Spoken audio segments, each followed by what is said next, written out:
Hello बच्चों, चलिए प्रश्न को देखते हैं। प्रश्न है, अभिक्रियाओं को ऑक्सीकरण संख्या विधि द्वारा संतुलित कीजिए। तो बच्चों हमें यहाँ पर दो समीकरण दिए। पहली I2 plus HNO3 gives HiO3 plus NO2 plus H2O, और जबकि बच्चों हमें दूसरी अभिक्रिया दी है MnO2 plus HCl gives MnCl2 plus Cl2 plus H2O अम्लीय माध्यम में। तो चलिए बच्चों इस प्रश्न की मुख्य अवधारणा की बात करें।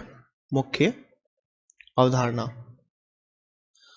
तो बच्चों जैसे कि हमें यहाँ पर दो समीकरण दी गई है, तो पहली समीकरण की बात करें बच्चों, पहली समीकरण क्या है यहाँ पर I2 प्लस HNO3 गिव्स, क्या दे रहे हैं बच्चों यहाँ पर HiO3 plus NO2 plus H2O। तो बच्चों ये क्या है आयोडीन, और ये बच्चों नाइट्रिक एसिड, ये बच्चों आयोडिक एसिड, और ये बच्चों क्या है NO2 और H2O। तो बच्चों यहाँ पर सबसे पहले इस अभिक्रिया को संतुलित करने के लिए बच्चों हम यहाँ पर चरणों का इस्तेमाल करेंगे। तो प्रथम पद की बात करें, प्रथम पद में बच्चों हम क्या करेंगे, यहाँ पर इसमें सभी तत्वों की ऑक्सीकरण संख्या लिखेंगे। तो बच्चों यहाँ पर I2 की ऑक्सीकरण संख्या कितनी है, 0 है। हाइड्रोजन की बच्चों +1 में, नाइट्रोजन बच्चों यहाँ पर क्या है +5 में है, ऑक्सीजन -2 में है। हाइड्रोजन बच्चों यहाँ पर किस में है, +1 में है। आयोडीन यहाँ पर किस में बच्चों +5 में, ऑक्सीजन यहाँ पर किस में बच्चों -2 में, और नाइट्रोजन किस में बच्चों यहाँ पर +4 में, और ऑक्सीजन -2 में, और हाइड्रोजन किस में बच्चों +1 में, और ऑक्सीजन -2 में। तो चलिए बच्चों हमने यहाँ पर प्रथम पद में क्या लिखा, ऑक्सीकरण संख्या, सभी परमाणुओं की ऑक्सीकरण संख्या लिखी।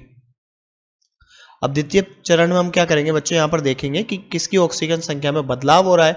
तो पद 2 में हम देखेंगे ऑक्सीकरण संख्या में बदलाव, ऑक्सीकरण संख्या में बदलाव।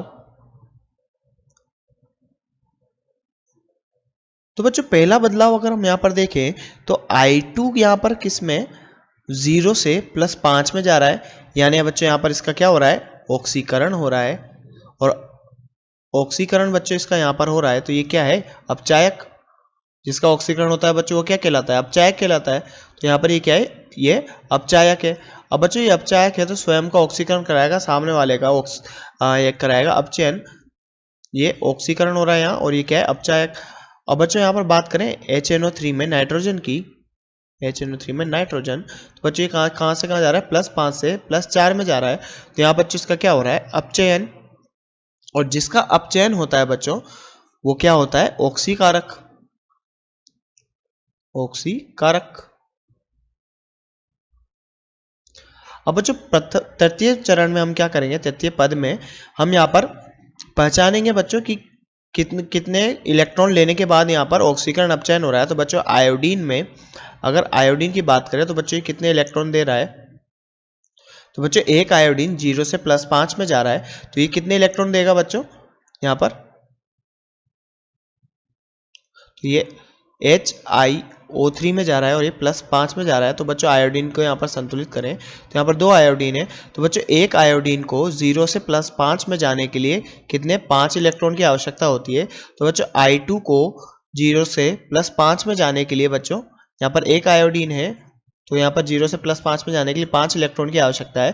तो I2 में दोनों ही आयोडीन को 0 से +5 में जाने के लिए 10 इलेक्ट्रॉन की आवश्यकता होगी। तो बच्चों हम क्या कह सकते हैं यहाँ पर कि जब I2, तो हम यहाँ यहाँ पर कह सकते हैं बच्चों I2 को, जब हम यहाँ पर I2 जाएगा यहाँ पर किसमें HiO3 में, तो HiO3 में +5 में जा रहा है बच्चों। एक आयोडीन को यहाँ पर कितने चाहिए, 5 इलेक्ट्रॉन, मतलब 5 इलेक्ट्रॉन त्यागे गए, तो यहाँ पर HiO3 में कितने 10 इलेक्ट्रॉन त्यागे जाएंगे। तो यहाँ पर बच्चों क्या होगा I +5 में, और कितने 2I +5 में, और 10 इलेक्ट्रॉन त्यागेंगे।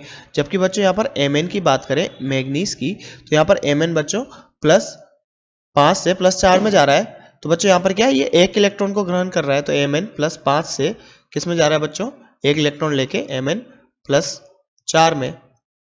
तो बच्चों यहाँ पर इलेक्ट्रॉनों को अगर संतुलित करें तो यहाँ तो बच्चों 10 इलेक्ट्रॉन है, और यहाँ पर अगर इसको हमें संतुलित करना है तो यहाँ पर हमें बच्चों यहाँ पर 10 से गुणा करना होगा इस समीकरण को, और यहाँ पर बच्चों 1 से गुणा करना होगा। तो बच्चों यहाँ पर इनको गुणक से गुणा करने के बाद रासायनिक समीकरण को देखें तो क्या बन के आती है बच्चों, ये बन के आएगी बच्चों I2 + HNO3 बच्चों यहाँ पर Mn नहीं नाइट्रोजन है, नाइट्रोजन, ये नाइट्रोजन।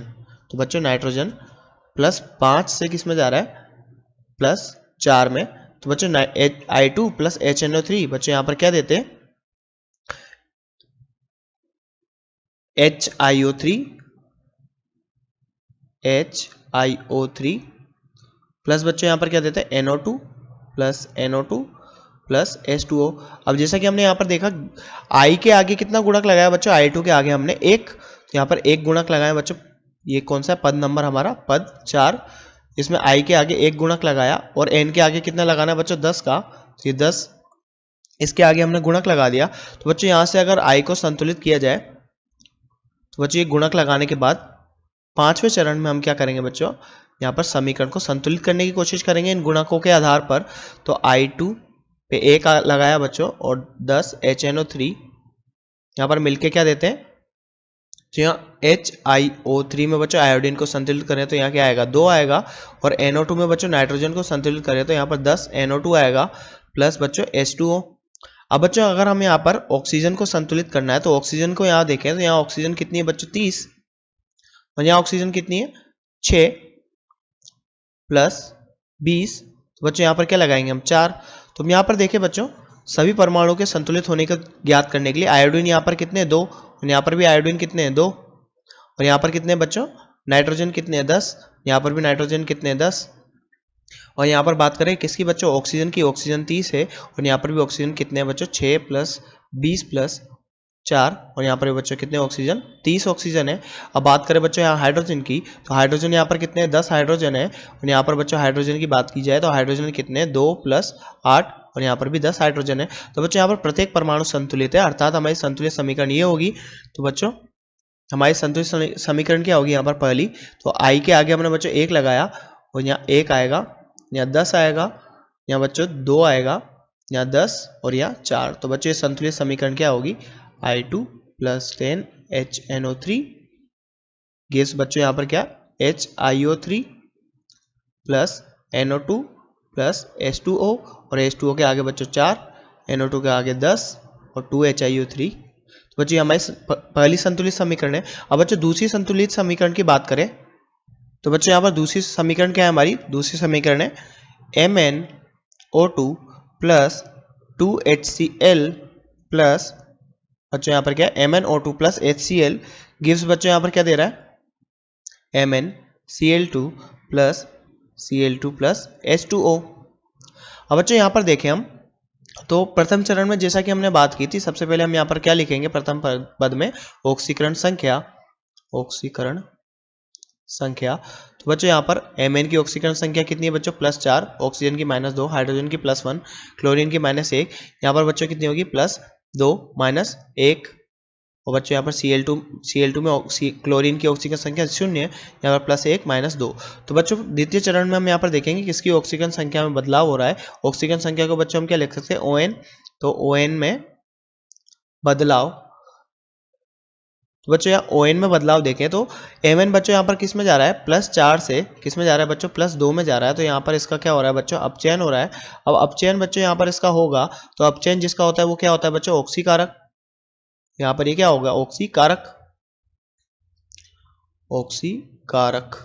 अब बच्चों यहाँ पर देखें दूसरा किसमें ऑक्सीकरण संख्या में बदलाव हो रहा है बच्चों, एक Cl, यहाँ पर Cl से Cl, तो यहाँ तो ऑक्सीकरण संख्या में बदलाव नहीं हो रहा, परंतु बच्चों ये Cl अगर Cl2 में जा रहा है तो यहाँ पर बच्चों ऑक्सीकरण संख्या में बदलाव हो रहा है। तो Cl बच्चों कहाँ से कहाँ जा रहा है, -1 में 0 में जा रहा है। तो बच्चों यहाँ पर क्या हो रहा है, ऑक्सीकरण हो रहा है, क्योंकि यहाँ पर ऋणावेश कम हो रहा है, तो क्या है, ऑक्सीकरण। और बच्चों अगर यहाँ पर ऑक्सीकरण हो रहा है तो ये क्या है, यहाँ पर अपचायक। अब बच्चों तृतीय पद में हम यहाँ पर क्या करते हैं, तृतीय पद में हम देखते हैं भाई यहाँ पर कौन कितने इलेक्ट्रॉन ले रहा है। तो बच्चों यहाँ पर Mn+4 में से बच्चों अगर 2 इलेक्ट्रॉन इसको दे दिए जाए तो यहाँ पर क्या बनाएगा बच्चों, Mn+2 बनाएगा। तो यहाँ पर बच्चों 2 इलेक्ट्रॉन ले रहा है। अगर Cl की बात की जाए बच्चों, Cl नेगेटिव से हमें Cl2 बनाना है बच्चों, तो यहाँ पर कितने इलेक्ट्रॉन थे आगे गए, एक Cl बच्चों, एक, तो यहाँ पर 2 Cl, अगर Cl को संतुलित किया जाए तो 2 Cl बच्चों कितने इलेक्ट्रॉन थे आगेंगे 0 में जाने के लिए, 2 इलेक्ट्रॉन। तो बच्चों यहाँ पर हम देख सकते हैं कि इलेक्ट्रॉन दोनों संतुलित है। हम अगर इनका गुणक किया जाए बच्चों संतुलित करने के लिए तो दोनों ओर क्या आएगा बच्चों, एक एक से हम गुणा कर देंगे। तो बच्चों इनके आगे हम क्या लगाएंगे, गुणक 1 लगाएंगे। तो बच्चों यहाँ पर अगर Cl को संतुलित करें तो हमने यहाँ पर 2 लगाना पड़ा हमें यहाँ पर। अगर हम यहाँ पर बात करें एक Cl की, तो एक Cl को हाफ लगाएंगे, यहाँ पर आधा किए तो यहाँ 1 इलेक्ट्रॉन। अब यहाँ पर Cl को संतुलित करने के लिए हमें क्या लगाना पड़ेगा बच्चों, इसे 2 से गुणा करना पड़ेगा। तो यहाँ पर देख सकते हैं बच्चों, अगर हम गुणक लगाएं तो तृतीय यहाँ पर चौथे पद में हम क्या इस गुणक से गुणा करने के बाद किस प्रकार से यहाँ पर संतुलित समीकरण बन सकती है, तो MnO2 प्लस 2HCl क्या देते हैं बच्चों यहाँ पर, MnCl2 plus Cl2 plus H2O। तो बच्चों जो हमने यहाँ पर गुणक लगाया 2, तो ये तो किसको संतुलित कर रहा है बच्चों, जिसकी ऑक्सीजन संख्या में बदलाव हो रहा है। परंतु बच्चों 2 HCl ऐसे हैं यहाँ पर जिनकी ऑक्सीजन संख्या में बदलाव नहीं हो रहा, वो -1 में ही है। तो बच्चों यहाँ पर इसको संतुलित करने के लिए हम यहाँ पर 2 HCl और जोड़ देंगे। तो बच्चों यहाँ पर पद नंबर 5 में हम क्या बाकी चीजों को संतुलित करेंगे। तो बच्चों हमने यहाँ पर देखा कि MnO2, तो MnO2 प्लस 2HCl प्लस, अब बच्चों वो यहाँ पर क्या बन रहा है, MnCl2 plus Cl2 plus H2O। अब बच्चों यहाँ पर अगर हम यहाँ पर इन Cl की बात करें जो Mn के साथ जुड़े हुए हैं, तो यहाँ पर इनको संतुलित करने के लिए बच्चों 2 HCl और जोड़ने पड़ेंगे, क्योंकि यहाँ पर तो इनकी ऑक्सीजन संख्या में बदलाव नहीं हो रहा। तो बच्चों यहाँ पर टोटल क्या आएगा, MnO2 प्लस कितने बच्चों 4 HCl 4 HCl मिलकर बच्चों यहाँ क्या बना रहे हैं, MnCl2 plus Cl2 plus H2O। अगर बच्चों हम यहाँ पर ऑक्सीकरण को संतुलित करें तो ये अम्लीय माध्यम में ऑक्सीकरण संतुलित करने के लिए बच्चों क्या होता है, हम यहाँ पर क्या जोड़ते हैं, जल जोड़ते हैं। तो ऑक्सीजन को संतुलित करने के लिए बच्चों हम यहाँ पर कितने 2 जल के अणु जोड़ेंगे, क्योंकि यहाँ ऑक्सीजन कितनी है 2 और यहाँ 1, तो बच्चों इसके आगे हम 2 लगा देंगे। और बच्चों अम्लीय माध्यम में हाइड्रोजन को संतुलित करने के लिए हम क्या करते हैं, H+ जोड़ते हैं। परंतु यहाँ बच्चों ऑलरेडी हम पहले से ही यहाँ पर क्या है, हाइड्रोजन संतुलित है। तो बच्चों सभी परमाणु को यहाँ पर देखें तो Mn कितना है, यहाँ 1, और यहाँ पर भी बच्चों Mn कितना है 1, यहाँ Cl कितना है बच्चों 4, यहाँ पर भी Cl कितने 4, यहाँ हाइड्रोजन कितने बच्चों 4, यहाँ पर भी हाइड्रोजन कितने 4, और यहाँ बच्चों ऑक्सीजन कितने 4, यहाँ पर 2, तो यहाँ पर भी ऑक्सीजन कितने बच्चों 2।